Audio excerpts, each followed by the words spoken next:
Hello everyone, आप सभी का एक बार फिर से स्वागत है गुरुजी कंप्यूटर क्लासेस यूट्यूब चैनल पे। तो भाई डे सेकंड की भी एग्ज़ाम कंप्लीट हो चुकी है सीपीटी की। ठीक है। तो आज वाला टेस्ट भी बच्चे बता रहे हैं कि सर काफ़ी अच्छा था। ठीक है, तो देखते हैं क्या कुछ था आज के टेस्ट में। बच्चों के काफ़ी अच्छे टेस्ट जा रहे हैं। ठीक है, कोई दिक्कत वाली बात नहीं लग रही। सबसे मेन चीज़ तो सीएसआईआर ने काफ़ी अच्छे तरीके से इस बार टेस्ट कंडक्ट करवाए हैं। कल भी कोई दिक्कत बच्चों को देखने के लिए नहीं मिली, आज भी कोई दिक्कत नहीं मिली बच्चों को देखने के लिए। 1-2 बच्चों को जैसे 2-3% कुछ दिक्कतें थी, उन्हें सॉल्व कर दिया था गया एट द टाइम। ठीक है? जैसे किसी बच्चे का कंप्यूटर बंद हो गया या फिर कोई और दिक्कत देखने की मिली, तो उनका सिस्टम चेंज कर दिया गया था। ठीक है, उन बच्चों के डाउट है कि सर हमारा कंप्यूटर चेंज करने की वजह से कोई दिक्कत होगी, तो बिल्कुल नहीं, आपकी कोई दिक्कत नहीं होगी। ओनली आपकी आईडी की जो लॉगिन है वो सही होना चाहिए। चाहे सिस्टम आपको कोई भी वो प्रोवाइड करवा दे। ठीक है, तो स्मूथली कंडक्ट हुआ बिल्कुल सीपीटी। बहुत ही अच्छे तरीके से सॉफ्टवेयर काफ़ी अच्छे तरीके से अपडेट किया था इस बार। तो आज के टेस्ट में हम देखते हैं क्या चीज़ें दी गई थी सीएसआईआर की तरफ से और कैसा अपने को टेस्ट देखने के लिए मिला। तो सबसे पहले हम एमएस वर्ड में क्या चीज़ें थी वो देखते हैं। एमएस वर्ड की बात कर लेते हैं। ठीक है, आज कुछ बच्चों के जैसे मॉक में ही दिक्कत देखने को मिली। मॉक टेस्ट में उन बच्चों को पता लग गया कि हमारे सिस्टम में दिक्कत है, तो उनकी उसी टाइम सीट को चेंज कर दिया गया था।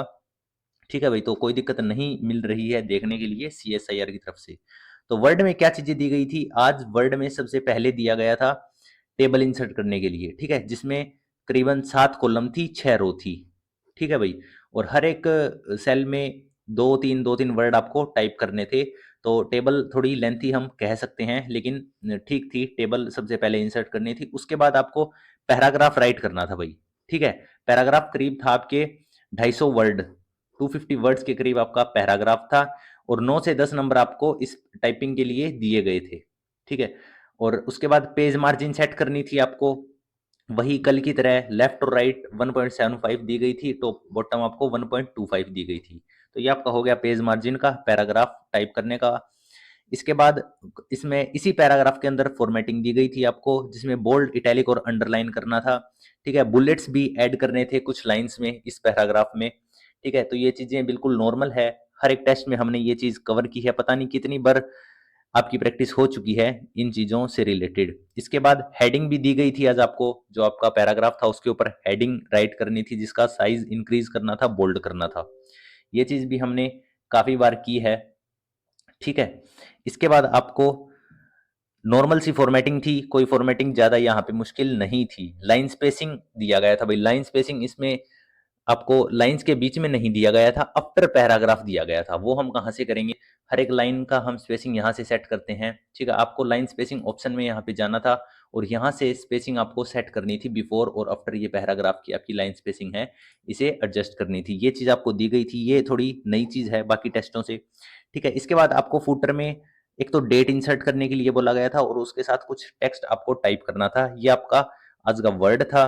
ठीक है, कोई मुश्किल चीज़ इसमें नहीं थी, नॉर्मल सी चीज़ थी वर्ड में। और आज का टेस्ट ज़्यादा लेंथी भी नहीं बताया जा रहा है, नॉर्मल ही आपका टेस्ट था यहाँ पे। काफ़ी बच्चों ने थैंक यू बोला है भाई, तो आपका बहुत बहुत धन्यवाद, आपने हमें याद किया। ये देखिए कुछ स्क्रीनशॉट मैंने ऐड किए हैं उन बच्चों के। ठीक है भाई, जो अपना प्रीमियम ग्रुप था उसकी ये स्क्रीनशॉट हैं। काफ़ी थैंक यू बोला है बच्चों ने। तो भाई आप सभी का मेहनत आपकी ही थी, हमने तो सिर्फ कंटेंट प्रोवाइड करवाया था। ठीक है, तो सभी बच्चों का बहुत बहुत धन्यवाद। अगर किसी का रिप्लाई मैं नहीं दे पाया तो माफ़ करना भाई। यहाँ पे मैं सबके लिए थैंक यू बोलता हूँ मेरी तरफ से, और आपने याद किया हमें, बहुत बहुत धन्यवाद इसका। बाकी बच्चे याद भी नहीं करते हैं आजकल के। ठीक है, तो भाई थैंक यू एवरीवन आप सभी का। इसके बाद देखते हैं भाई एक्सेल। एक्सेल में क्या चीज़ें अपने को दी गई थी, एक्सेल मैं ओपन कर लेता हूँ यहाँ पे। एक्सेल में सबसे पहले तो आपको वही टेबल में कंटेंट राइट करना था। करीबन करीबन 10 रो यहाँ पे दी गई थी, 10 रो के अंदर आपका कंटेंट टाइप करना था। 8 कॉलम यहाँ पे दिए गए थे। ठीक है भाई, 10 रो 8 कॉलम, इतना बड़ा कंटेंट था आपका। सीरियल नंबर ऐसा कुछ था, 101 से स्टार्ट थे, 101 उससे लेके 110 तक आपको सीरियल नंबर लिखने थे। जैसे यहाँ पे इनमें जो आपकी कॉलम है इसके अंदर 101 से लेके 110 तक ऐसा कुछ सीरियल नंबर था। उसके बाद नेम राइट करने थे। उसके बाद किसी चीज़ का यहाँ पे प्राइस और क्वांटिटी दिया गया था, ऐसी कुछ टेबल थी प्राइस क्वांटिटी से रिलेटेड। उसके बाद लास्ट वाली यहाँ पे कॉलम में उनका टोटल करना था सम का फॉर्मूला लगा के। एक आपको मैक्सिमम का फॉर्मूला जाया था, ठीक है, मैक्सिमम का फॉर्मूला लगाना था। सम और मैक्सिमम आपका हो गया। इसके बाद और क्या चीजें दी गई थी, एवरेज और परसेंटेज का भी फॉर्मूला यहाँ पे दिया गया था आपको, ठीक है। पता नहीं या तो एवरेज का दिया गया था या परसेंटेज का, लेकिन फॉर्मूला जो भी आपको दिया गया था वो आपके क्वेश्चन पेपर में मेंशन था, उसी को देख के आपको लगाना था। फॉर्मूला आपका गिवन था आपके जो क्वेश्चन पेपर है उसमें, वही सेम आपको लगाना था। ये थोड़ा सा कह सकते हैं हम नई चीज़ थी आज, एवरेज या परसेंटेज जो भी है। इसके बाद आपको एक्सेल में हेडर इंसर्ट करने के लिए बोला गया था, ठीक है, और हेडर को बोल्ड भी करना था। तो हेडर एंड फुटर में हम जाएंगे, यहाँ पे कुछ भी टेक्स्ट टाइप कर देंगे और इसे बोल्ड करना था। कुछ टेक्स्ट को आपको हाईलाइट भी करना था हेडर में, ठीक है, हाईलाइटिंग भी आपकी दी गई थी यहाँ पे, ठीक है। लाइट ग्रीन कलर से आपको हाईलाइट करना था, जो मतलब शेडिंग होती है टेक्स्ट के पीछे, वो आपको यहाँ पे सेट करनी थी। उसके बाद एक चीज मेंशन थी, जो नंबर्स हैं आपके उनको राइट साइड और टेक्स्ट को लेफ्ट साइड, ऐसा कुछ चीजें दी गई थी। तो बाय डिफॉल्ट जो आपके नंबर होते हैं एमएस एक्सेल में वो आपके राइट साइड ही होते हैं, और जो टेक्स्ट होता है वो आपका लेफ्ट साइड होता है, ठीक है।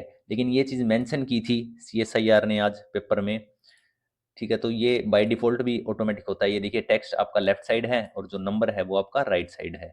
इसमें कोई घबराने वाली चीज़ नहीं है, लेकिन ये मेंशन किया गया था सीएसआईआर की तरफ से, ठीक है। इसके बाद आपका थनोमा फॉन्ट स्टाइल सेट करना था, जो पूरी टेबल थी आपकी, ठीक है, उसका फॉन्ट स्टाइल आपको थनोमा यहाँ पे दिया गया था। साइज 11 दिया गया था पूरी टेबल का, और बोल्ड भी कुछ चीज़ें यहाँ पे करनी थी। चार्ट आपको भाई बार चार्ट यहाँ पे इंसर्ट करने के लिए बोला गया था। बार चार्ट मैं आपको दिखा देता हूँ, मैं यहाँ पे जाऊँगा और यहाँ से ऑल चार्ट्स में मैं जैसे ही जाता हूँ, ये रहा मेरा बार चार्ट, ठीक है। इसे इंसर्ट करने के लिए यहाँ पे बोला गया था, मैं इंसर्ट भी आपको करके दिखा देता हूँ। इसके साथ आपको एक्स एक्सिस और वाई एक्सिस पे टाइटल इंसर्ट करने के लिए भी दिया गया था। तो ये मैं पिछली वीडियो में बता चुका हूँ। एक्सिस टाइटल आपका ये रहा, ये आपका एक्स एक्सिस पे आ चुका है, और आपका वाई एक्सिस पे भी हम टाइटल इंसर्ट कर देते हैं, ये आपका वाई एक्सिस पे टाइटल आ चुका है। चीज़ें बस थोड़ी सी घुमा रखी है यहाँ पे, इन्हें हॉरिजॉन्टल और वर्टिकल ना बोल के इन्हें एक्स एक्सिस और वाई एक्सिस यहाँ पे बोल दिया, बाकी इसमें कुछ भी नहीं है, ठीक है। ये आपका एक्सेल हो गया। इसके बाद पावर पॉइंट में चलते हैं। पावर पॉइंट में क्या चीज़ें दी गई है, 3 स्लाइड दी गई थी आपकी पावर पॉइंट में, ठीक है। ये तीनों स्लाइड मैंने यहाँ पे इंसर्ट कर ली है। फर्स्ट स्लाइड में वही टाइटल और सब टाइटल आपको ऐड करना था, ठीक है। टाइटल आपको यहाँ पे लिखना था, सब टाइटल इसके नीचे लिखना था। नॉर्मल सी चीज़ें थी, इसमें कोई ज़्यादा नहीं थी नई चीज़। एक चीज़ इसमें आज नई गई दी गई थी, जो टाइटल वाला, इसके अंदर आपको टेक्स्ट बॉक्स इंसर्ट करना था, ठीक है।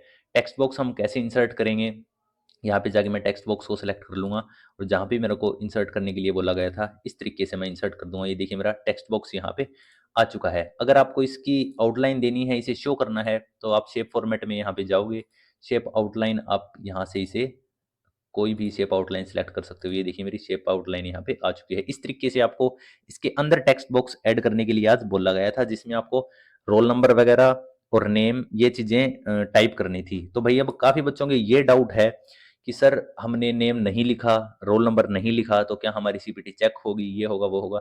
तो भाई पहली चीज तो ये, अगर आपको इंस्ट्रक्शन में ये चीज गिवन है, ठीक है, तो आपको लिखनी पड़ेगी वो चीज, ठीक है। पहली चीज तो आपकी ये हो गई। दूसरी चीज बच्चों के डाउट है कि सर अगर हमने नहीं लिखा यहाँ पे तो क्या हमारा टेस्ट चेक नहीं होगा। ऐसा कुछ नहीं है भाई, टेस्ट आपका जरूर चेक होगा, ठीक है। क्योंकि जो आपका नेम रोल नंबर है वो तो सिस्टम में भी तो सेव्ड है ऑटोमेटिक, जो आपने स्टार्टिंग में लॉगिन किया था वो भी तो आपके नेम रोल नंबर थे, तो चेक तो आपका होगा। लेकिन इसकी वजह से आपके मार्क्स जरूर कट सकते हैं अगर आपने ये नहीं किए। जो भी इनके मार्क्स थे 2 3 4 5 जितने भी थे, मार्क्स आपके कट सकते हैं। मेरे अकॉर्डिंग चेक आपका टेस्ट जरूर होगा, ठीक है।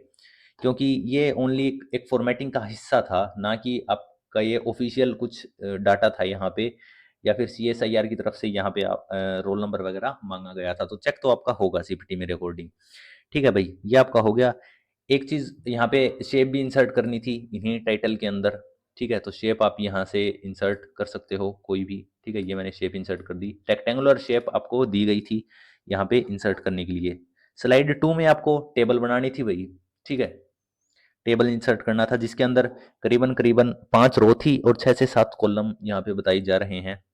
ऐसा कुछ डाटा था और इसमें डाटा आपका कोई परसेंटेज से रिलेटेड था। परसेंटेज से रिलेटेड आपको कुछ डाटा दे रखा था, वो आपको यहाँ पे टाइप करना था। कोई फॉर्मूले यहाँ पे नहीं दिए गए थे पावर पॉइंट के अंदर। फॉर्मूले एक दो सिर्फ आपके एक्सेल में दिए गए थे। ठीक है, और थर्ड आपकी स्लाइड में कुछ टाइपिंग से रिलेटेड मटेरियल था जिसके अंदर आपको बुलेट पॉइंट्स ऐड करने थे और एक सन की शेप भी आप किया जाई थी। सन की शेप आपको इंसर्ट करनी थी। तो शेप मैं आपको बता देता हूँ। इंसर्ट में जाके शेप्स में जाके और यहाँ से आपकी ये रही सन की शेप। ये शेप आप इंसर्ट कितनी भी बड़ी यहाँ से कर सकते हो। ठीक है भाई, ये अपना सन हो गया। ये चीज़ें आपकी आई थी आज के टेस्ट में। कुछ नया यहाँ पे नहीं था, कुछ अलग नहीं था, ना ही कुछ मुश्किल था। मेरे को लग रहा है कि फर्स्ट शिफ्ट वाला एग्जाम ही थोड़ा सा लेंथी था, बाकी यहाँ पे सब नॉर्मल था। आज का टेस्ट ना ही आपका लेंथी बताया जा रहा है और ना ही यहाँ पे कुछ मुश्किल है। बिल्कुल नॉर्मल सा टेस्ट था। जिस बच्चे ने अपने टेस्ट किए हैं आराम से वो क्वालिफाई कर जाएगा इन्हें। एक दो बच्चों की अपलोड वगैरह में दिक्कत है तो भाई उसका सॉल्यूशन हम क्या ही बता सकते हैं। वो तो CSIR ही देखेगा अपनी तरफ से क्या उस चीज़ का सॉल्यूशन होगा। वो टेस्ट वगैरह चेक किस अकॉर्डिंग करते हैं, लेकिन लीनियंट ही चेकिंग होती है ऐसी चीज़ों में। ठीक है, ये आपका आज का टेस्ट था। और एक बार अगेन भाई थैंक यू उस हर बच्चे का जिसने हमें याद किया टेस्ट होने के बाद। जिसने नहीं किया उनका भी भाई थैंक यू सभी का। चैनल को सब्सक्राइब जरूर कर लेना, जुड़े रहना गुरुजी कंप्यूटर क्लासेस के साथ। कोई भी रिजल्ट से रिलेटेड या कोई भी आपकी अपडेट होगी, कट ऑफ की वीडियो हम जल्दी ही लेके आएंगे भाई। काफ़ी बच्चों के डाउट है कि सर कट ऑफ क्या रहने वाले है, तो एक बार एनालाइज कर लेते हैं हम इन चारों शिफ्ट का और बच्चों का कैसा एग्जाम हुआ। ये चीज़ें देखकर हम कट ऑफ यहाँ पे कुछ तैयार करेंगे, एनालिसिस हम करेंगे कट ऑफ का। जुड़े रहें गुरुजी कंप्यूटर क्लासेस के साथ। Thank you everyone. जय हिंद, जय भारत।